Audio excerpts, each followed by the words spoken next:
Welcome to my Weber Grill review. Click like and subscribe. I've had the Genesis 2 S335 in stainless steel for about 2 years and I love it. I just wanted to share my thoughts and opinions on this grill, as well as go over some of the options that it has. This is a medium-sized grill with a 500 square inch cooking area and a 39,000 BTU rating.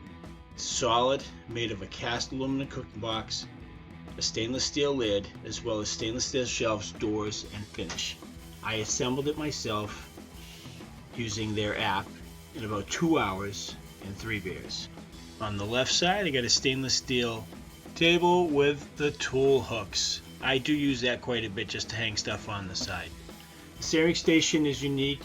It's much more easier to clean than most, using a 3-burner system set close together, which gets the heat up to around 700 degrees. More than enough to sear anything fast. The fit and finish on this grill is still amazing and tight. I wanted a cabinet to store my cleaning supplies, scrapers, smoker boxes. The metal on the cabinets are solid, not tinny like these less expensive grills. The enamel is shiny, well painted, giving a beautiful appearance. The grease catcher is a little different than most of the competition. It has a large enamel removable drip pan. That is a big hole cut in the center of it with an aluminum pan at the top of the shelf inside the cabinet to catch the drippings. The pan slides out of the front for an easy cleaning. On the right side of the grill is a 9,000 BTU side burner. I like the option and I always get one with the side burner, but honestly it's hit or miss for me. I don't use it that much unless I'm having a lot of people over. Or I need to heat some sides up for the kiddies, like corn and mac and cheese or something like that. The newer Infinity ignition system is exceptionally reliable, less likely to get corroded or broken. Most grills have the battery right inside the igniter. The Genesis is mounted inside the cabinet with the wires going up from the grill. I figured if I was going to spend a lot of money on the grill, I might as well get the Weber tank cover also to keep my grill looking sweet. The tank, as far as the tank's concerned, it actually just hooks on the fuel gauge, and the fuel gauge works on weight of the spring using a regular standard 20-pound tank. It tells you what level you're at. Again, the thumb screw latch holds it down. No problems there. It's very accurate. The iGrill 3-port is, I could care less about that.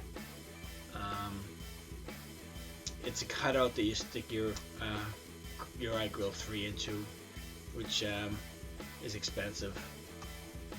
One thing you will notice is on the back of the grill there is no air vents, no holes. It's just a long slice between the lid and the cook box. I'm not an MIT graduate and I don't understand thermodynamics, but I can say this: I don't really notice a huge spot, any hot spots in the grill like some of these other grills that just have weird placings on the hot spots. As far as the cooking area, 500 square inches works great for me. About 4 or 5 times a year. I have both sides of my family come over. There's about 20 of them, and I'm able to cook fast enough to keep everybody happy. One thing I cannot express enough is I love the stainless steel grill grates on this Weber. They are 7mm stainless steel. They look new even after 2 years. I am kind of disappointed though with the flavorizer bars. They work and they're not rusted, but I can see myself replacing these in a couple years. They don't have the shine that the rest of the grill has. The warming rack still looks good after 2 years. I don't use it that much. It's just not my cooking style. Not big on toasting my buns. But it's a nice option to have, and every time I clean it, it comes nice and clean, no problems asked. The inside of the lid gets a little smoky, but it's in good shape. It's holding out pretty good. It's easy to clean.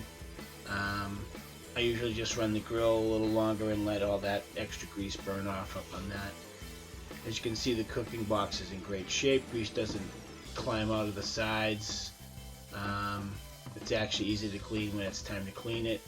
I posted a cleaning video last year I love some of the comments though on some of the people, how they clean their grills. I got power washers, flamethrowers, you name it. I just do it with cleaners, scrapers, and paper towels, and that's the easiest and best way for me to do it. Another addition I added to the Weber grill was the grill light.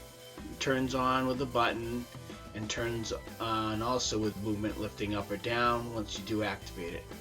I think it's on some kind of timer, so if you don't use it for so long, it shuts off on its own. I think it's $25. It's weatherproof. The fit and finish is perfect for the handle. I think it's a good add-on. Overall, I would say I am extremely happy with this grill. The Webers do come with a 10-year warranty on the parts. I did have to replace the igniter button right away. Got it quick, no issues. Thanks for watching. Please click like and subscribe.